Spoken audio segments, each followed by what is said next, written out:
Yeah.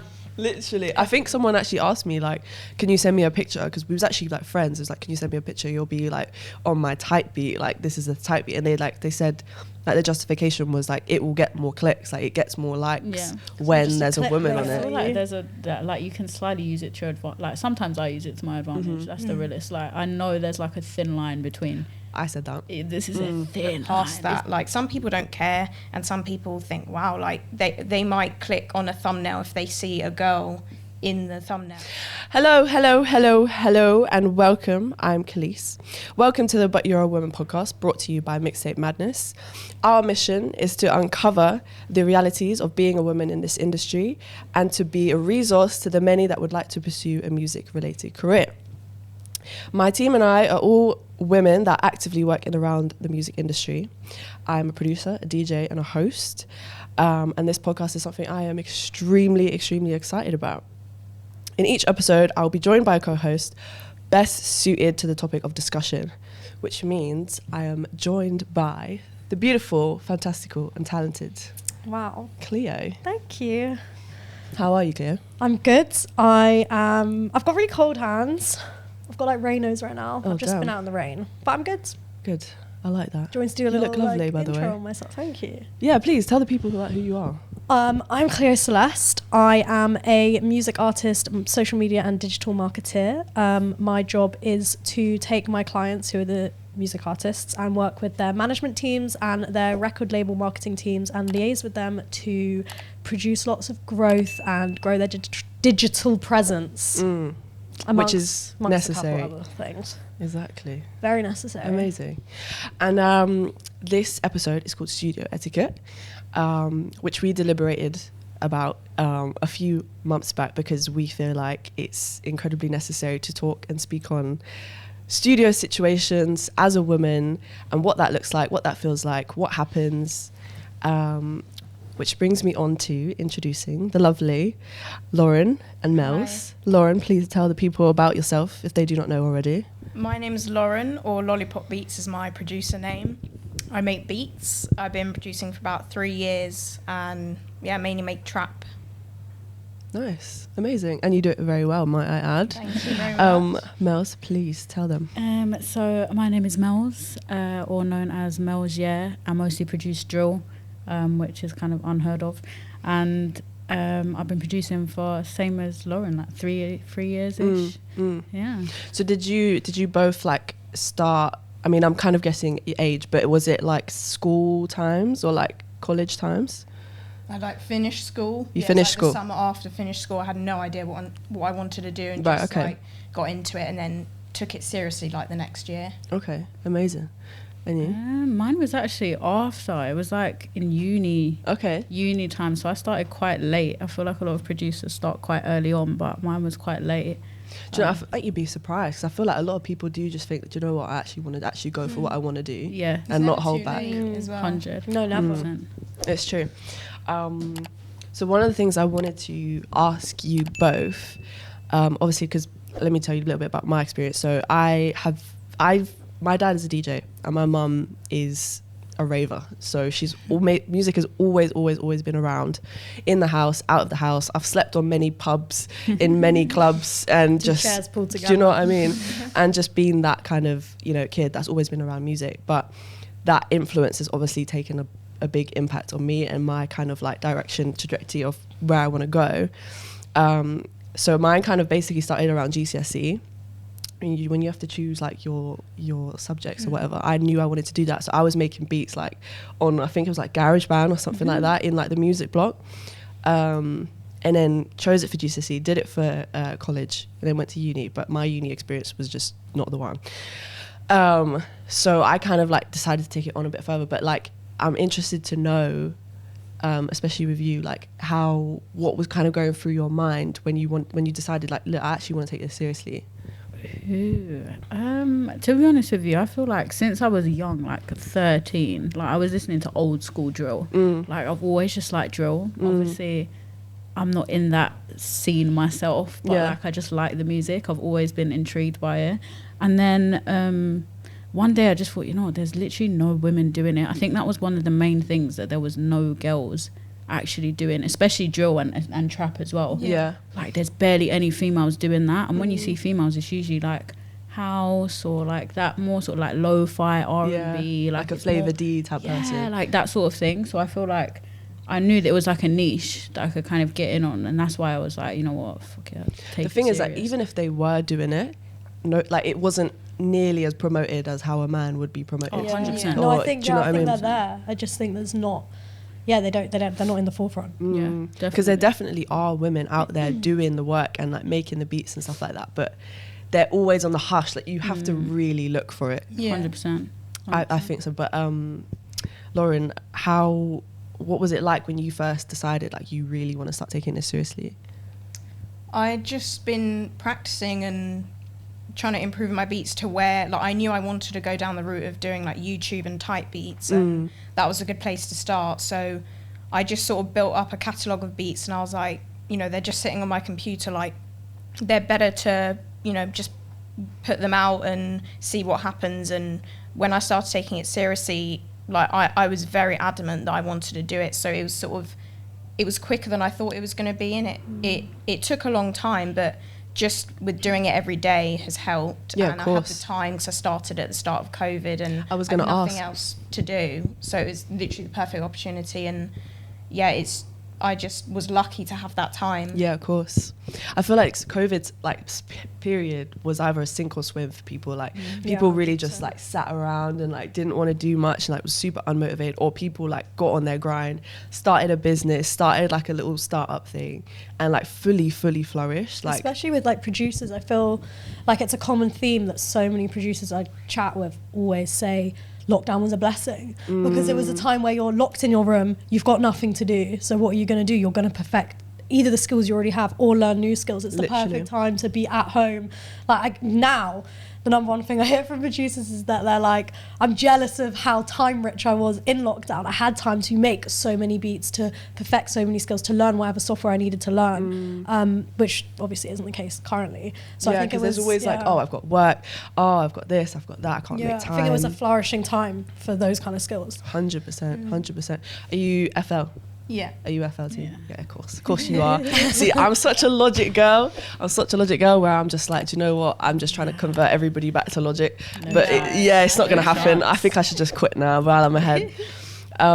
So how did you have like a musically orientated background, or are you like kind of the first to bring that in the family? My dad played guitar and he was in a little like rock band. Lovely. But I didn't hear too much about that. I played piano from when I was like 6 or 7 in school, but nothing too serious, you know, like very simple stuff. And then I just wanted to teach myself rather than like being taught by a teacher. And then I remember in music, like I was on GarageBand as well, and I was saying like we were doing a group project, and I was like, I'm going to take over. And Yeah. that was sort of my first This is my element. introduction. Yeah, but yeah, it just came like music. It was there, like always something I liked, but it was sort of just random. Right. Okay, cool. And how did you like find your way I was about to say Logic then, as a strong Logic fan. How did you find your way to FL? I'd come across Genius Deconstructed videos, Okay. and literally that was what inspired me to start making beats. And it would say that this producer's using FL Studio, so that's the first time I'd ever heard of it. And then downloaded the demo version. I was on, you know, you can't like save, you can save your beats but can't go back to them. And I just knew that, I was like, I'm going to buy it now, and just Never looked fell back. in love, never looked back, of changed course. my life. What do you guys think was that, you know, like in the industry we talk about like the leap where you go from just producing for fun and it's a hobby and it's a skill and something you enjoy, to actually thinking like, this can be a career for me. Like what was that point for you? What was that like where you kind of made that conscious decision to be like, I'm gonna go into music as a career? Or even has that happened yet? Yeah. Do you think, both of you? Or is it happening as the time goes on? Like, I feel like it's not like a pinpoint time where you're like, okay, it clicks. I feel like it's just over time. Like it's more gradual. It's like gradually you start to get more opportunities. You start to take it more seriously.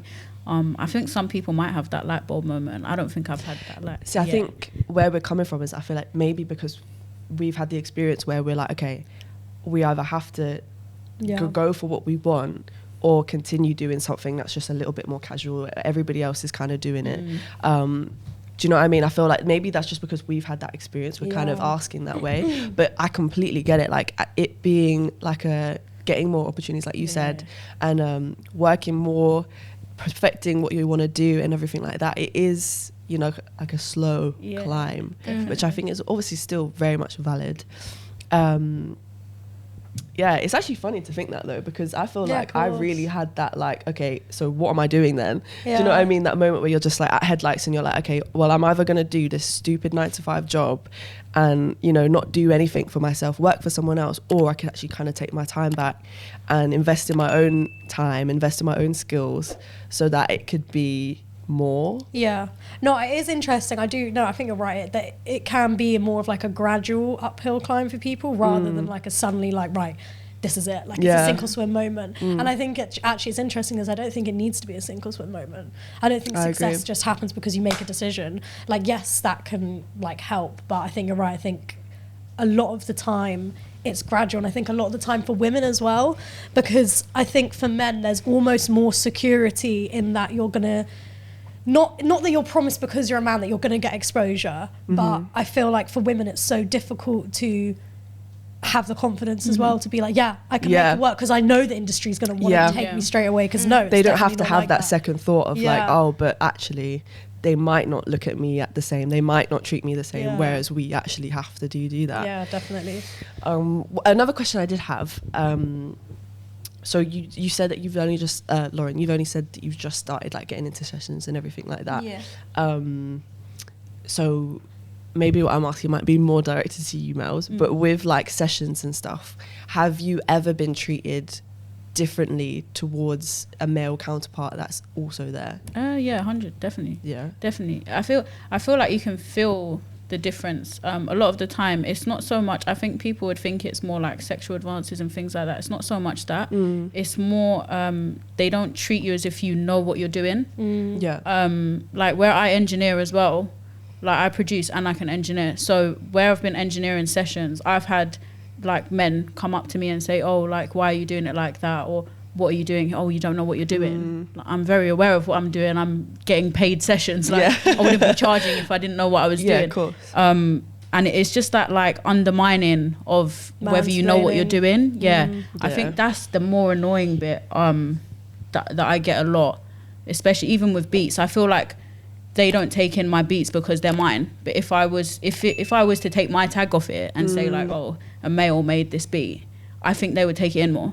That's wild. Could you imagine could you imagine being like that kind of like a ghost producer and like pretending that like you're the manager for someone else, which is actually you? Do you think that would actually genuinely thought about doing like an experiment? That's wild. To see if it makes a difference, because honestly I feel like I just feel like they don't take it in as much because it's you. Like they don't want to accept that you can do the same thing or maybe even to a better standard than men. I just feel like they don't like it.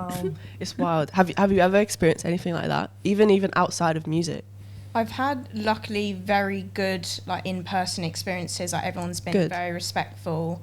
I've sort of felt in myself like expecting the boys to think, oh, like she's a girl, like she's not as good, so I put the pressure on myself even though it actually wasn't there. So I feel like I have to really like push myself and like prove myself that I am good. Overcompensate almost. Like go the extra step. 100. But then it's different for me because most of my like journey has been completely online, and I decided to stay anonymous. Like I hid for basically until a few months ago. I know, it was hard to find you actually. I know, no one knew who I was. I've had people say like, are you actually a girl? Because in my Instagram bio I had female producer. That was the only sort of giveaway that I was a girl. And I've had people say like, are you actually a girl, or are you just saying that for marketing reasons, which is a bit weird. It's wild to even presume that. Why did you decide to like keep it anonymous and like keep your identity hidden? I think I've always been quite shy, but that wasn't part of it. I just thought, let me just work on it until I feel like I'm at a point where I'm ready to say, show myself. But you see so many producers done so well that have not shown themselves at all. That's the beauty of like YouTube and type beats and just online things. It's like very different to in person, and I always knew I wanted to end up doing the in-person stuff, which I'm only doing now, which I'm finding it hard to like transition and balance the both. But it's showing myself has been the best thing that I've ever done. I wouldn't have been here now if I hadn't have done and we're that. glad you're here for sure. Thank you. So many opportunities have come from me just saying like, hi, I make beats. And like opening up and talking about it. Yeah, absolutely, definitely. And TikTok, like for the both of us, has done us wonders. Like it's amazing what it can do, and you never know who's watching, who's looking at you. Yeah. Literally.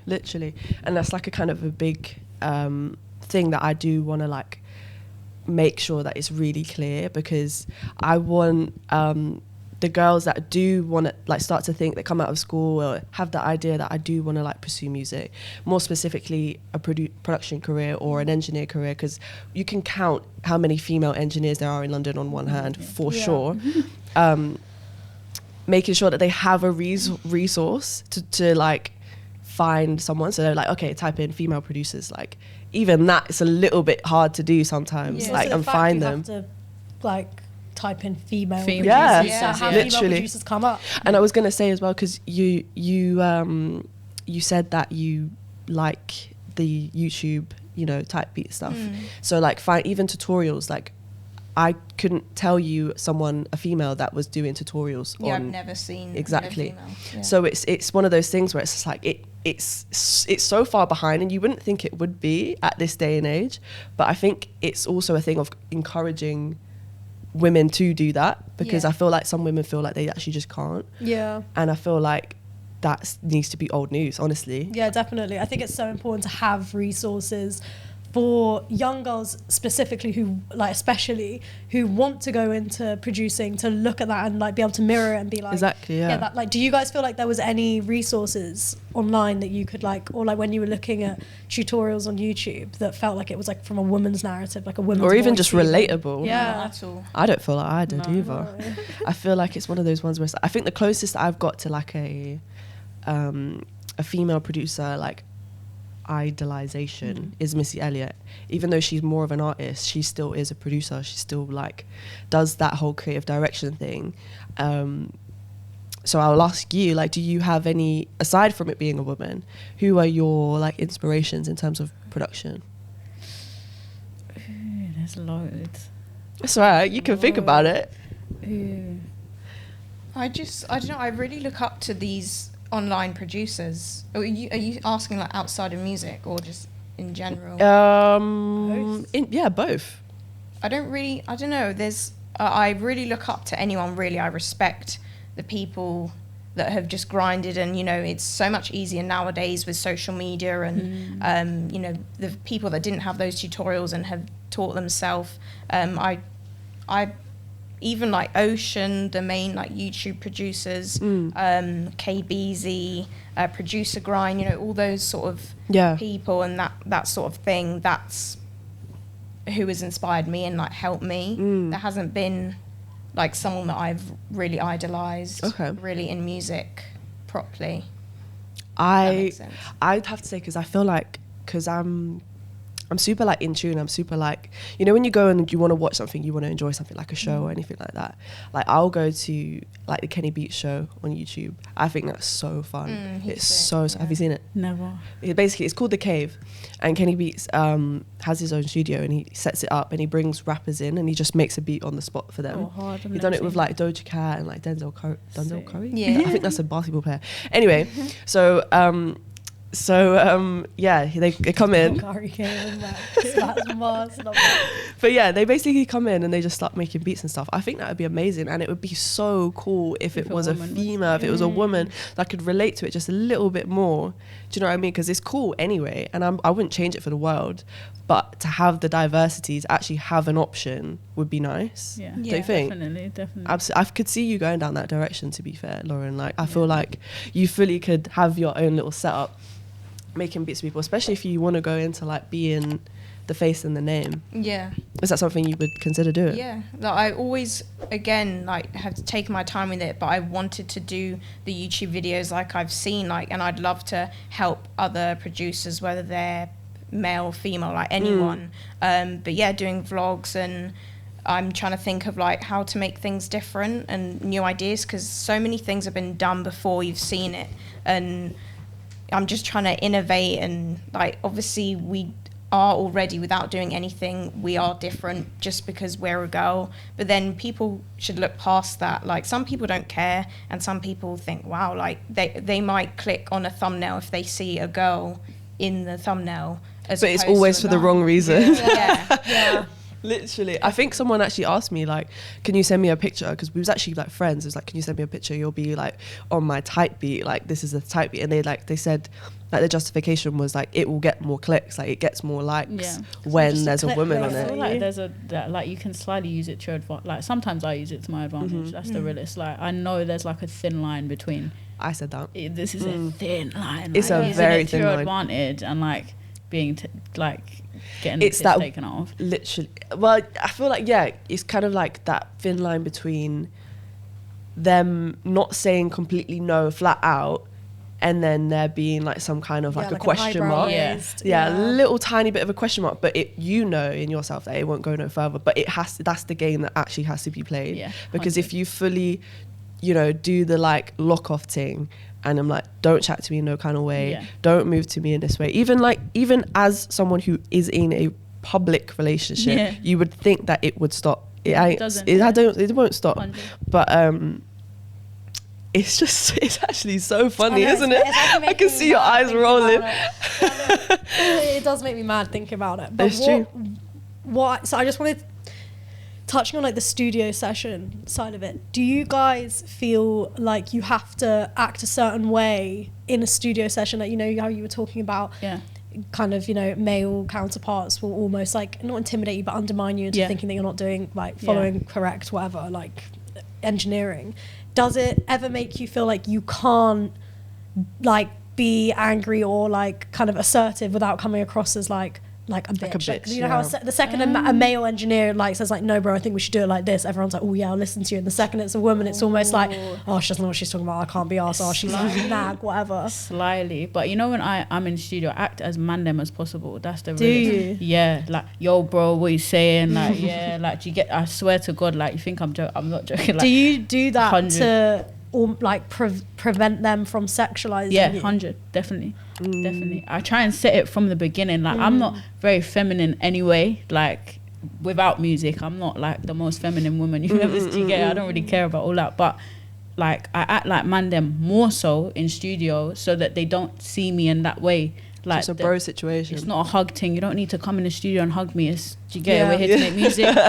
That's it. Because like, it's kind of messed up that you have to act like that in order to not be sexualized. I wish I could go studio and like wear like whatever you want without having to worry.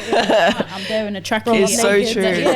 It's crazy. You know, it's so true. It's what I feel helps. I think it makes it just smoother for me to act like that, because I don't want to deal with all of that extra stuff. That's I don't true. want to have to bother with it. Do you think it actually works? Like, do you like they don't sexualize? Like, do No, you they ever still get try. people like like artists afterwards like messaging you, or people in 100. sessions being 100, like after, oh, what are you doing after the session? Oh, let's get some food. Let's not like it's cheeky. It's so cheeky. It's very cheeky. It's very cheeky. It's one of those ones where it's just like obviously, like, is there not, like, I'm not saying everybody's bad. I'm not saying every experience with a man in a studio is bad. I'm just saying there are some cheeky men out there that need to wind their neck in and allow us to be professional in our own space. I think that's the message that is just trying to be, do you know what I mean? Because you know, it's one of those things that nobody can really prepare you for until now, of course. But when, let's say, you decide that you want to start being a producer as a young woman, and you start doing your thing, you start making your beats, you're building up some kind of traction, being prepared for that is important. Because if nobody had said to this girl, like, obviously being a girl anyway, you're going to get that stuff. Walking down the road, being in a shop, it's just going to happen. But when it's in a closed environment, professional environment, exactly, it just changes just a slight little bit. Unprovoked, furthermore. Very much unprovoked. So you said that Mels, you said that you do stuff outside of music. Can you tell us a little bit more about that? Yeah, I have my own business, which I still run, but like not so much. I'm more on the back of it now because I want to focus so much on music. Yeah, of course. And where I took that time out of my business to then focus in on music, I thought music would like pop like, off. Bang, yeah. Like I didn't realize how much of like a slow grind it really was. And I feel like it's made me realize like how hard it is. Like, I thought being a female would help me. Right, yeah. It hasn't. Like, it's made it harder. It's made it a lot harder. And I feel like we have to work like 10 times harder as a male, which is annoying. For half the recognition. Yeah, it's crazy. It's crazy. It's true. Honestly. It's so crazy. true. Do you do anything outside of music?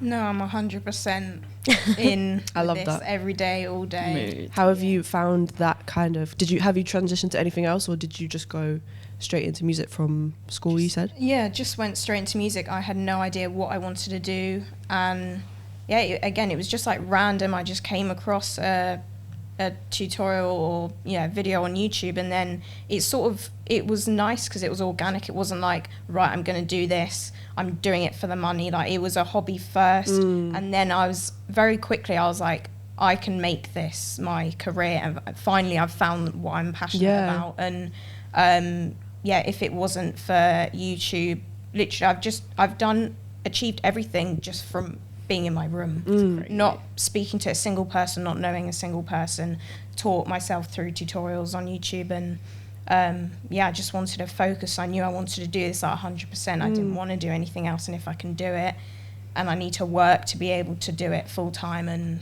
thankfully it's paid off. Yeah, I'm so glad that you've actually been able to have such a like, I'll use smooth for the lack of the better word, but such a smooth transition into something that you genuinely want to do. Yeah. Because it's like, it's so different for like so many other people where And they it's have difficult. to go rocky, like even with myself, like balancing like a job, like a regular job, and trying to do a passion is not an easy thing to do. It's not easy, and you're trying to balance, you're trying to find time. But I'm like actually genuinely so happy that you've had that like transition. It tells you so much about what the capabilities of internet can really do right now, and what YouTube can actually provide to you. And not only YouTube being a resource, but you deciding as a person that you want to take something seriously and going ahead with it, and then having the resources there to do that. Like any profession, I feel like nowadays, obviously except for doctoring, except for nursing and doctoring, dentisting and everything like that, I feel like as a creative, there are so much resources out there. Like you said with yours.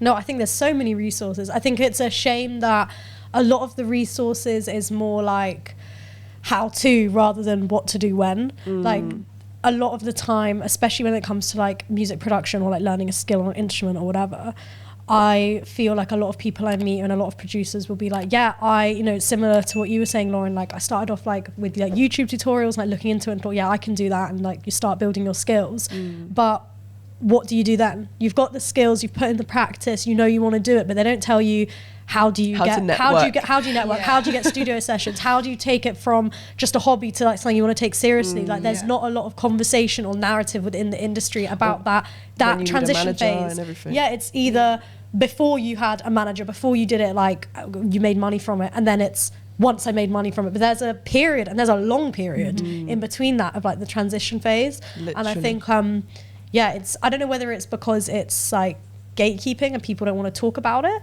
and don't want to talk about the transition phase. I don't know whether it's an ego thing where people would rather just wait until they've made it to like operate in silence. I feel like there's a very healthy gap and a space for like a music production like life coach so cool thing where like separate to our manager, but someone who gives you the kind of, okay, so now you're at this stage, so you need to start doing this and you need to start promoting it here, and do you want to be someone who wants to be the face and the name? Okay, so if you are, you need to start this, you start doing TikToks. There's music like management consultants who just do like, you can pay per the hour to have a consultancy session with you, but I feel like a lot of them either out of touch, either use it to almost like persuade people into just signing to their management. It's not actually because they want to help people, or a lot of them just don't.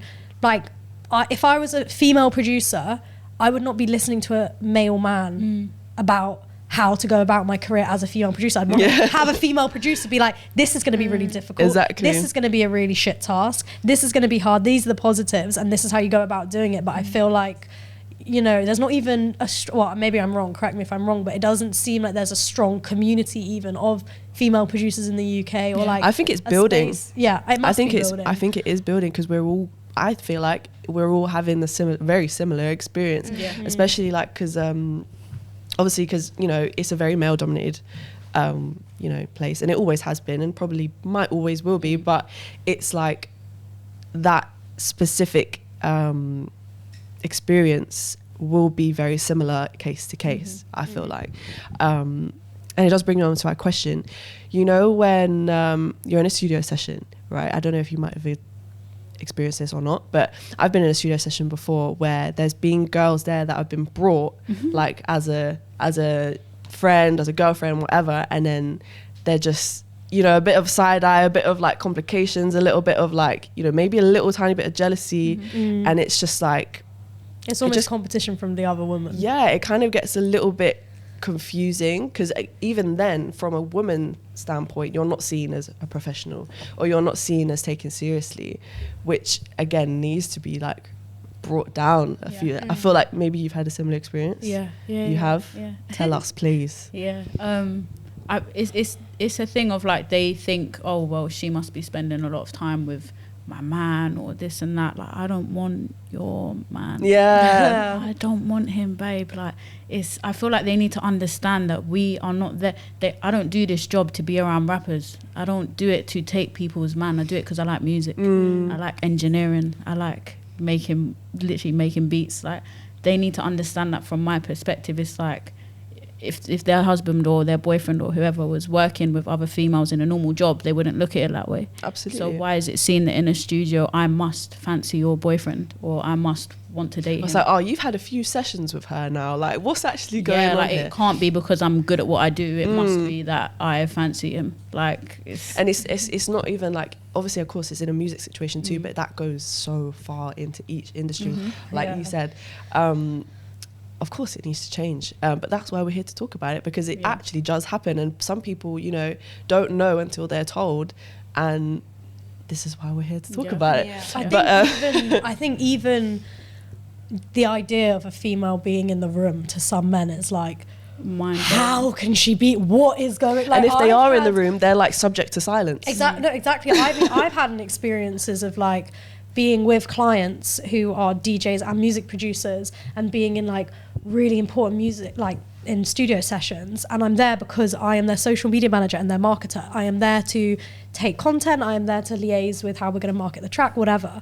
And sitting there, and I was sitting in this session with this, I won't say his name, but this DJ/producer, another producer, and then I go to the toilet, and the producer's like going out to the toilet as well, and then he's like, oh, so like, and he was super friendly, but he was like, oh, so how long have you guys like been together? And I was like, no, I'm a social media manager. And they're like, oh, nice, yeah, I was thinking like, oh, you're like a lot younger than him, all this shit. And I'm thinking like, the fact that me being in the session, not 1 ounce of your brain could have thought, oh, she must be there because she's part of his team. And this is like a well-known artist. He's obviously going to have a marketing team. He's obviously going to have a social media manager. He's obviously going to have A&Rs, all the rest of it. And there were 2 other people in that room, was his male manager and an A&R from his label. But the second the female's in the room, it can't be a professional capacity. It's got to be that she's there because it must be romanticized or sexualized or whatever it is.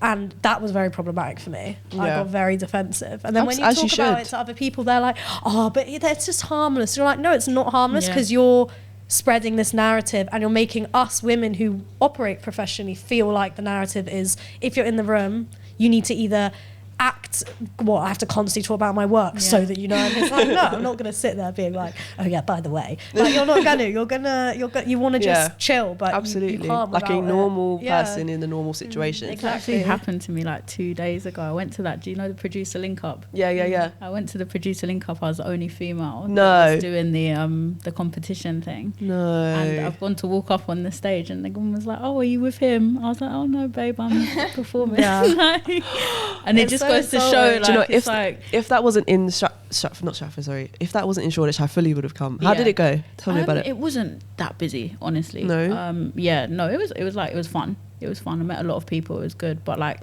just that comment, like, absolutely. Oh, I can't. And it was a girl who said it, like, yeah. Oh man, like my name's Mels. It's not yeah. a male name, like Mels. Yeah, like it's not a male name. Do you know what I mean? Like, it's just that stigma, I think, needs to be broken. Now we're in 2023. Yeah, for real. There's females who make music, bro. Like it's normal. It's so normal, and I don't understand why people like can't comprehend it. Still, like, it's true. It's crazy to me. And it's a detriment to them, because at the end of the day, these people, that made me think, right, I don't want to be in a session with that producer. I don't want to work with that producer. Yeah. And that producer, like, I've got a great network that he could benefit with. And if he was nice to me and treated me with the professional respect that I was treating him with, I'd be happy to connect him to people that he'd want sessions with, that he'd want to. But I'm not going to do that. I don't want to work with you. And I'm sure it's the same with you. It just makes you think like, cool, well, now I know I'm not going to work with you. I'm not going to give you a beat. I'm not going to engineer for you. Like, because it just makes you feel small. Yeah. And you know, would trickle off into other things and make other things a lot more difficult. Because I feel like not only is the UK producer community quite tight knit, people talk a lot. 100. And I feel like once you got a name for yourself, or you got some kind of personality for yourself, that also spreads too. Yeah. So it's also just like one of those weighing up things. But what I did want to get into to you both was, so you said that you produce trap. Have you tried producing anything else?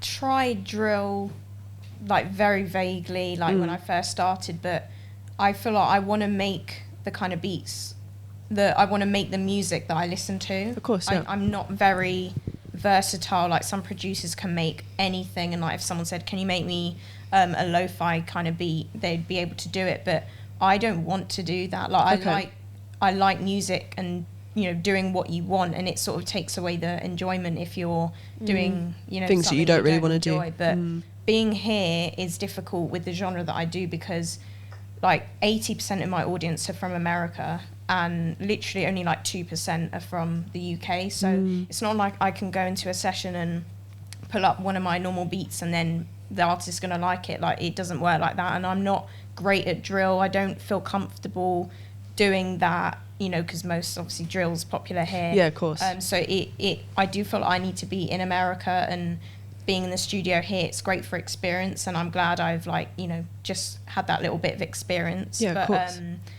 I Which sort will of grow as time Yeah, goes on, of course. hopefully. What kind of artists do you listen to then? Like Lil Durk, Nardo Wick, Future, Lil Baby, Chief Keef. He's been a big influence for me. I do Chief Keef type beats. I do Chief Keef type beats on YouTube. That's sort of been my sound, and I don't like to base it off of someone else's name, and, you know, I do want to evolve and make my own kind of sound. But you know, being in Chicago, like, the artists there, and like, I don't know, they say like they hear my stuff all the time, they hear my music there, and you know, obviously it's just alien to me, like being in my room and then knowing that all these people from America and around the world are like listening to my beats and using them, and it must be such a nice feeling though. It's crazy. And I remember the first sale I got, like, it's honestly the best feeling, not just because you're getting money, because it was literally for like $20, but it's just the fact that someone wants to pay and use your music. Absolutely. And it's just the best feeling, like getting recognition and people actually liking you, because you know, I don't see people's reactions in person, like, unless, you know, the couple people that I've met have been like, you make beats, or like they hear this and it's always like, you capital you make but beats. you're a woman. And like, Literally. And there's this artist that was doing a live stream, and he was in the studio with producers, and he was playing like a bunch of songs that I've produced that he's rapped on. And then he was saying, yeah, this producer's from London, I found her on YouTube. And they're like, her? It's literally, he like jumped out of his seat. He was like, it's a girl. And yeah, again, unfathomable. Like, Unfathomable. Yeah. But I don't mind. I mean, it's been my fault, I guess, for hiding, for not showing myself. But yeah, it's just show yourself. It doesn't matter who you are, you can achieve anything literally from your room and with the internet. I would not lie to you though. seeing you walk past the street, I would not think you was listening to Chief Keef. I would not think if I've got that my headphones on the train, like, and I'm just listening to like that hard stuff. Trap. Yeah, I would not ever think that. And it's going to be so fun, like, as you go on in your career, where let's say you do go off, and I will get back onto that, but let's say you do go off to America and you start to get in these sessions with these guys and they're big guns on the table, because that is really what's going to happen. And you walk in and you're sitting at the desk and they're going to think you're like a studio runner. Like, they're fully going to think that you're going to ask for tea and stuff. Yeah, literally. And you're going to be... The look on them faces is going to be so good. Exactly. I really honestly want to see it, because it's like... It's almost worth just being a producer for that. Yeah, because you're going to walk into Chicago in this nice studio and sit down and play these beats, and it's going to feel so good.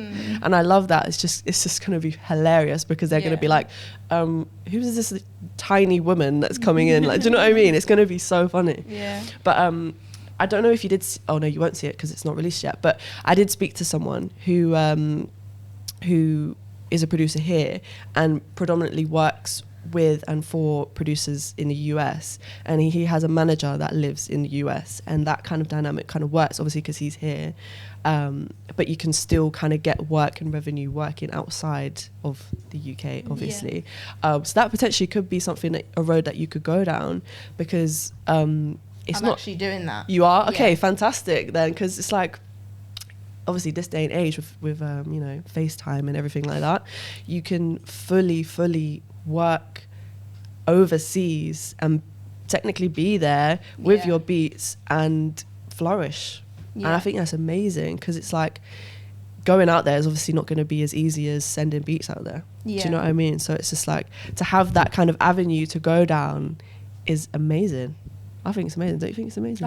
I am like blown away by how interconnected the music world is, honestly, just via the technologies that we have now. Technologies, I don't know why I said that. Because it's so like widely spoken that if your beats are making it over to the US, you've basically made it. Well, the beats sell for quadruple the price in the US than here, which, you know, for, you know, won't get into all those reasons, but for whatever reason, that is the case. And, you know, I think the fact that you can be in a different country and in a different time zone and be able charting to, over there. is a huge achievement. Definitely, because I feel like when you're at the stage of your career where your music is starting to go into other countries, and because you know how you can like look and see like on Spotify, like your top territories, like even for different artists and things like that, they can see where they've been, you know, been played, and I feel like that's just amazing to see how far your thing can actually go.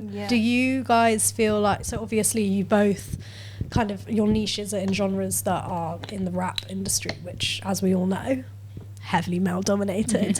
Has that ever been like a conversation for yourself in your brain where you think like, hang on a moment, would I be able to go further? Would I get more exposure if I wasn't in such a male dominated part of music? I mean, I know most genres can be male dominated, but in like, you know, where, you know, because the only reason I ask is because I know a producer who was so invested in wanting to be a rap producer but felt so disheartened and kind of disenfranchised by the fact that it's so male dominated in the way she was being treated in sessions that she decided to make a conscious switch to start making beats that were more commercial or pop or alternative. Has there ever been like a conversation in your head where you've gone like, this is really hard, maybe I should like go the other way? Or has it always been like some kind of self-doubt?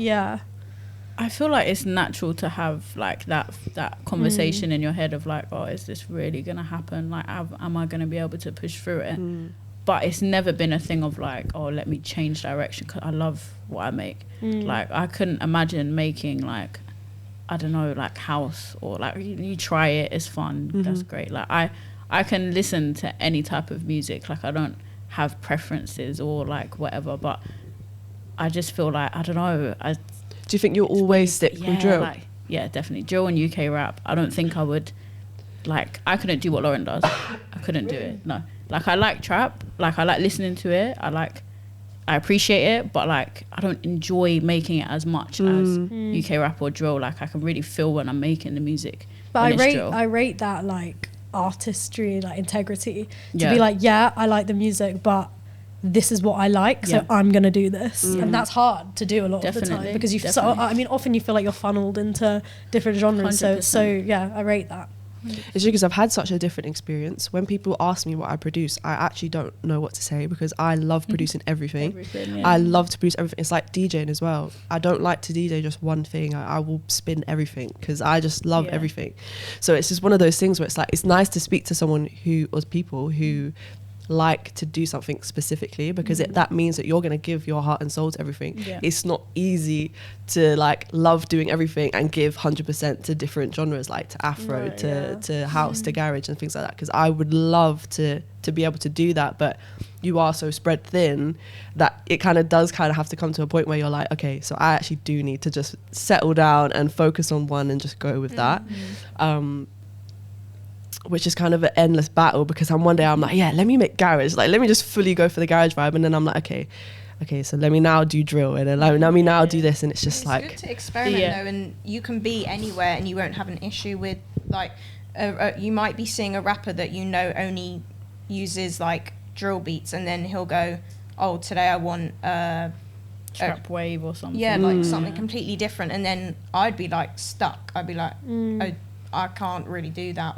So it goes either way. Like it is good concentrating on one like niche, but again, to be widespread and be able to do anything just is an advantage as well. Good, So aside from like beat making, that you would both do now, would you ever go into like the kind of creative direction between, you know, lyrics and like songwriting almost? Yeah, I think I would, definitely. I feel like as a producer, automatically you're good at everything most of the time. Like you can, like in studio, you can hear when rappers are offbeat. You can hear naturally where they need to take out words or whatever.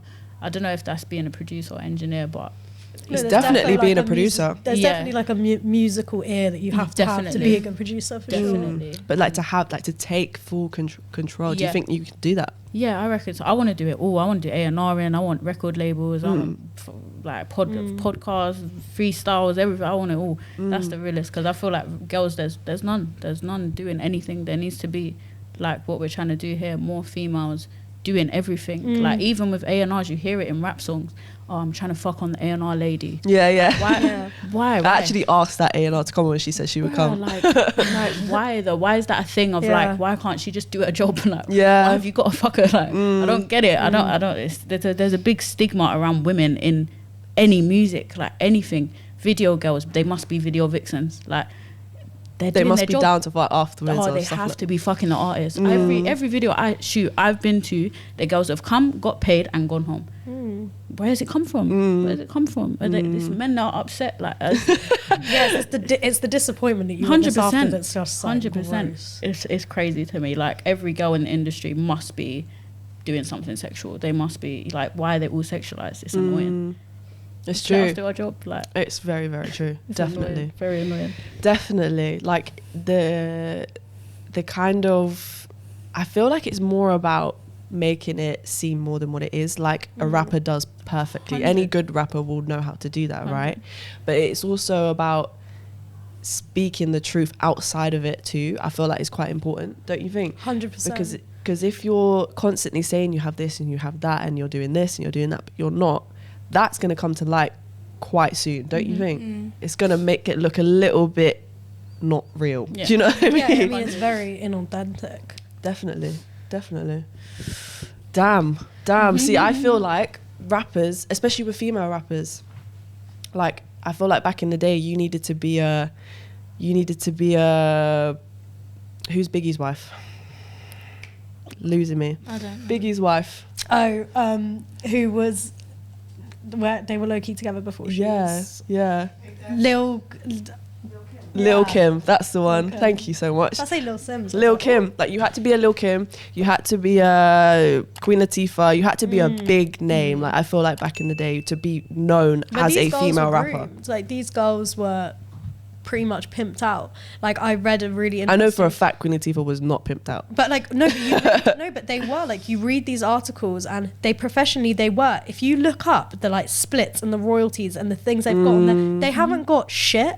They haven't got anything, or the stuff that they have, or when they did start, they were just so taken advantage of. Absolutely. Because this idea that like the woman is like either less educated on like what's fair in the industry, or or a lot of them would sign them because they were women, because they knew that they could overpower them and tell them and give them the creative direction that they told them they needed to have as an artist. Like, if we think we don't have a lot now, they didn't have anything. They didn't have They shit. didn't have nothing. No, I mean, even back then it was hard for any artist. It was always the record label got like 98% of every earning. Now it's different. Now you can get 50-50 splits, you can get 40-60, the whole thing.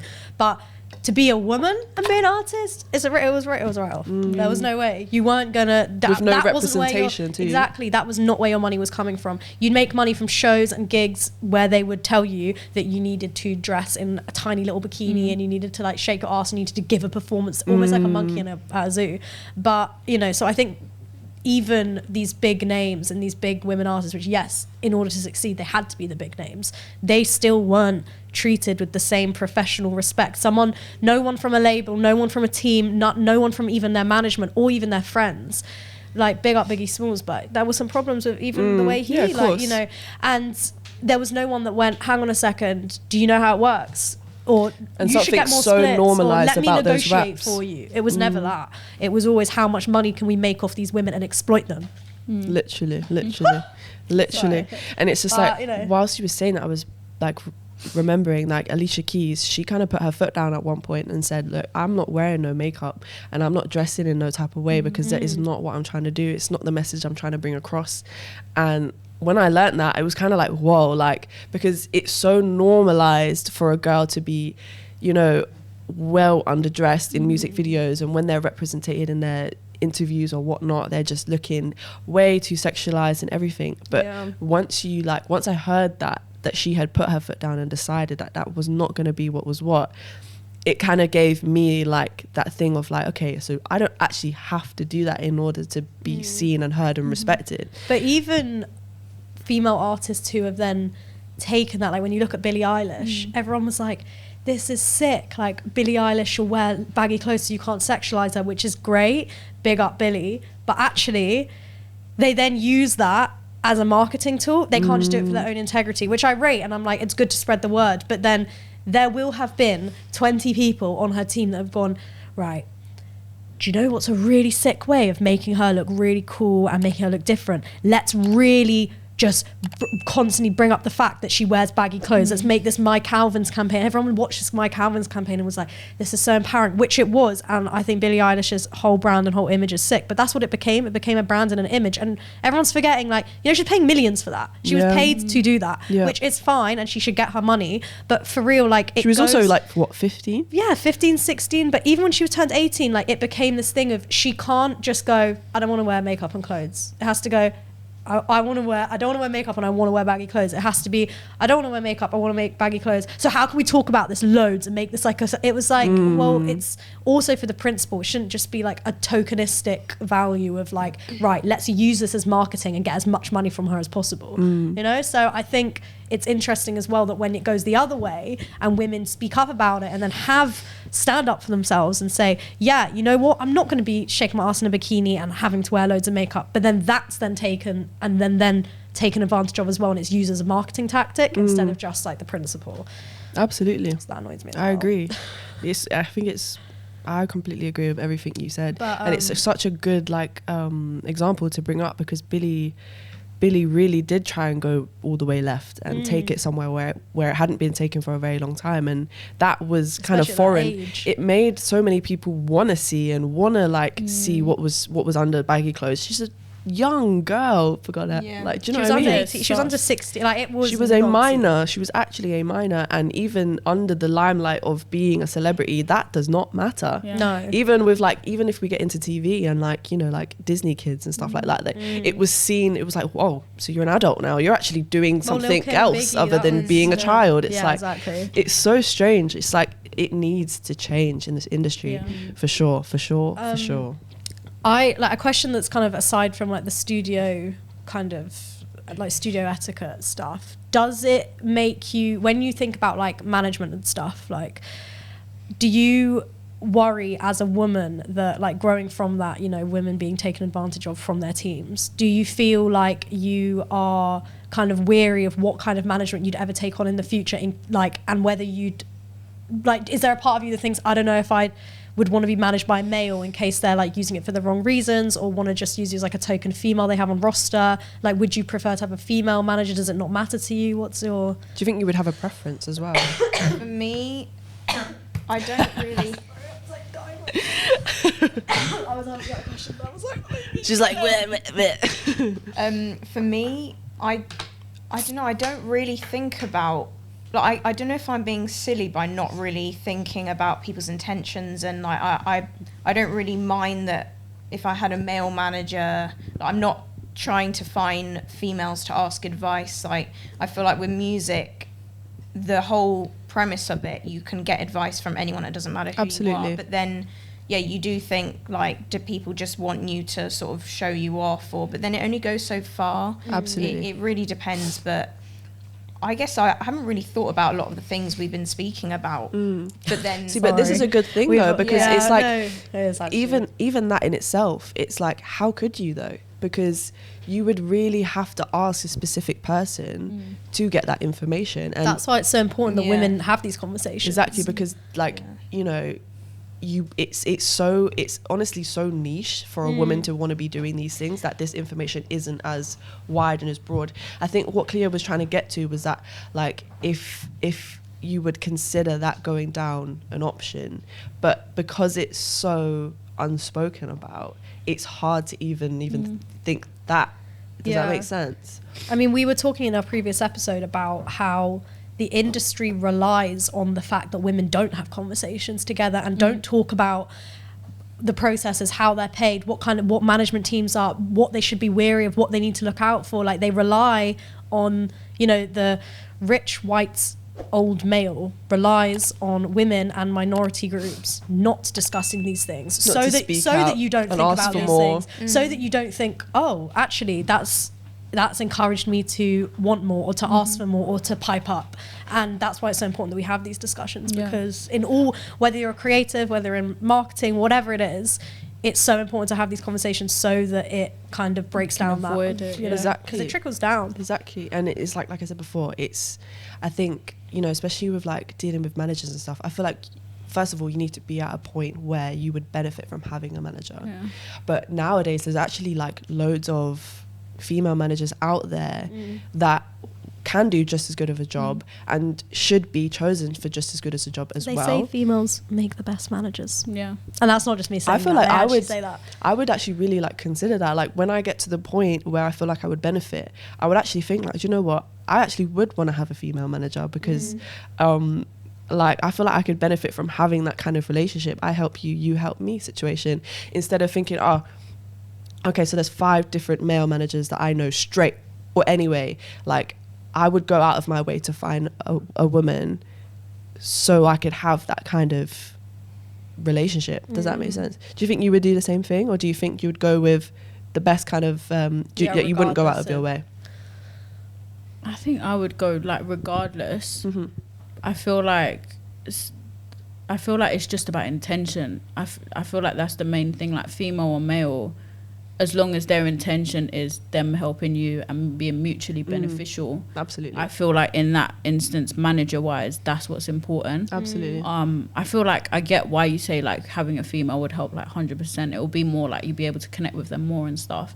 But at the same time, I don't think that's, like, the most important thing. Like, I've been offered like being a girl, I've been offered, like, management contracts, and it'll be like 40%, like, yeah, crazy. What? That's wild. Crazy. And they think because I'm a girl, I don't know about the industry.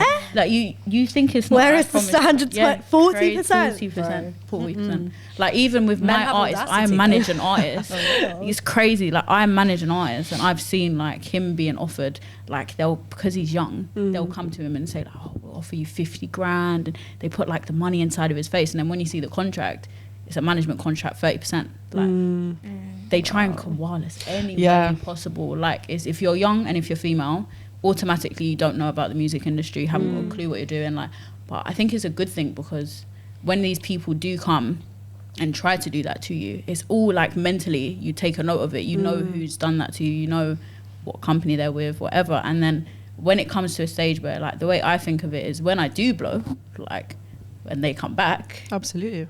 Yeah, There you go. exactly. Get back, gang. Is there, now that you guys are have established yourselves more and, you know a bit more about the industry and your skills, is there something you would say, like what's a number one kind of piece of advice that you would give to young or developing, or not even young, because it can be at any time in life, developing female producers about coming into the music industry and about becoming a female producer?